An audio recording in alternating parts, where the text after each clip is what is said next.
faut savoir que pour moi, rentrer dans l'industrie musicale, c'était vraiment un rêve. C'est-à-dire que moi, on va dire mon obsession depuis que j'étais gamine, c'était d'être chanteuse. Okay, donc, une obsession qui ne m'a pas quittée puisque je fais quelques scènes de temps en temps et je travaille sur aussi mon projet musical. Super. Mais tu vois, depuis que j'ai 12 ans, j'ai vraiment cette vision-là de moi, d'artiste, chanteuse sur scène. Et donc finalement, c'est pas si facile que ça tu vois, au niveau familial, de dire à ses parents, bah, moi en fait le métier que je veux faire c'est chanteuse, parce que souvent c'est pas considéré comme un métier, tu vois. Mais pourtant, tu travaillais à M6, tu aurais pu tenter le casting Ah des ouais, émissions. ouais, mais tu sais, c'est vrai, c'est vrai. Euh, Tu sais, je pense que l'art en général, la musique, peu importe, la peinture, l'acting ou quoi, c'est vraiment aussi un chemin de développement personnel. Mm. Et je pense que quelque part, ce rêve que j'avais, c'était un rêve d'être moi-même sur scène. Et en fait, un rêve d'être moi-même tout court. Et Mhm. j'avais l'impression que être sur scène, arriver à être sur scène et s'exposer tel qu'on est, c'était vraiment un aboutissement pour moi. Tu vois, je dis ça avec du recul parce que gamine, en fait, moi j'étais fan de Mariah Carey. En fait, je Oui. voulais être Mariah Carey, point. Tu vois. Mais en fait, voilà, j'ai compris après que vraiment l'art est un chemin de développement personnel.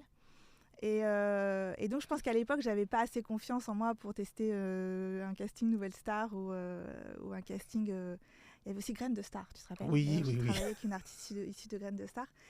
Et j'avais pas assez confiance en moi. Mais tu vois, comme quoi, la vie, quand même, te ramène toujours, tu vois, comment dire, là où tu dois être. Parce que c'est intéressant, moi qui gamine regardais ces émissions, d'arriver à travailler au sein du groupe M6 avec des artistes issus de ces émissions. Donc ça, c'était intéressant pour moi. Mais comme je te disais, en fait, euh, hyper compliqué dans une famille de dire, une famille où il n'y a pas d'artiste, tu Mhm. vois, de dire, bah, moi, je vais en faire mon métier. Souvent, c'est super que tu aies cette passion-là, mais en fait, en vrai, qu'est-ce que tu veux faire dans la vie? Donc, si tu veux, t'es un peu comme ça, ballotté d'année en année. Moi, je me rappelle, ma mère me disait, non, mais passe le bac d'abord. Non, mais quand même, fais un bac plus 2. Non, mais bon. Donc, du coup, j'ai un bac plus 5. Tu vois, Bah je oui. me suis laissée. Et puis, je me suis dit. Puis après, bon, après, ça, c'est aussi technique. Mais moi, je suis née, j'ai grandi en province. Donc, j'étais quand même loin de la vie parisienne et de là où ça se passait. Et donc, j'ai transformé ça finalement en projet professionnel. Donc, c'est pour ça que naturellement, aujourd'hui, je fais ça pour les gens, j'accompagne parce que pour moi, c'est vraiment le professionnel, c'est vraiment un axe d'épanouissement, tu vois. Et quand on a un but dans la vie professionnelle, je trouve, et qu'on a sa juste place pour le faire, je trouve que c'est hyper épanouissant. Donc moi, très tôt, je me suis dit, bah ok, si c'est pas chanteuse, bah, c'est pas grave, je vais travailler en label.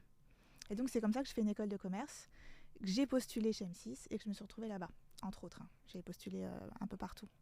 Et en fait, c'est toujours un peu dur de se rendre compte qu'on a concrétisé quelque chose et que finalement, c'est peut-être pas vraiment là où on doit être, tu sais. Je me sentais pas forcément à ma place. Je dis pas que c'était le secteur qui était en cause. Je pense que vraiment le secteur musical pour moi c'était parfait. Mais je pense que c'est le monde de l'entreprise qui m'a télescopée, D'accord. tu vois. Oui. Et moi j'ai adoré travailler là-bas. Voilà, comme je dis, j'avais une relation passionnelle avec cette entreprise et donc j'ai autant adoré que détesté parfois, tu vois. Mais ouais, le monde de l'entreprise m'a télescopée. Et comme c'est le cas pour certains de mes clients. Et en fait, j'ai envie de dire, est-ce que c'est vraiment de l'audace? Après coup, ça peut paraître de l'audace, mais je dirais que j'étais arrivée à un point où y retourner, aller un peu plus euh, grignoter ma confiance et l'estime de moi. Tu D'accord. vois, Oui. parce qu'à un moment donné, tu te rends compte que ben, tu n'es plus vraiment à ta place, ouais, que les gens avec qui tu aimais travailler partent aussi, tu vois. Donc, Mhm. Ah pour oui. moi, les gens, c'est très important. Mhm. Et on en reparlera peut-être tout à l'heure, mais moi, si je ne suis pas entourée de personnes avec qui j'ai plaisir à travailler, c'est compliqué. Donc ça, je l'avais de moins en moins.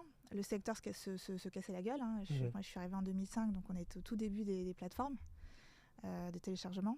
Et au tout début de YouTube aussi. Et au tout début de YouTube. Et tu vois, quand je suis arrivée chez M6, Spotify n'existait pas encore, tu vois, donc c'est pour te dire. Mais donc ouais, je dirais que j'étais arrivée à un point où fallait que je parte. Et parfois, il faut aller tester ses limites. Tu vois, moi, j'ai des clients qui qui ont du mal à partir, mais quelque part, parfois un accompagnement permet de partir aussi de son entreprise quand on est malheureux. Tu vois, c'est-à-dire que quand mes clients commencent l'accompagnement avec moi, avec nous, et reviennent en me disant, mais en fait, Caroline, j'en ai de plus en plus marre, parce que par rapport à ce qu'on fait, je vois en fait qu'il y a un décalage profond maintenant. Et ben, je leur dis que c'est une bonne nouvelle et qu'à un moment donné, ils vont tellement en avoir marre qu'ils vont avoir le courage ou l'audace de partir.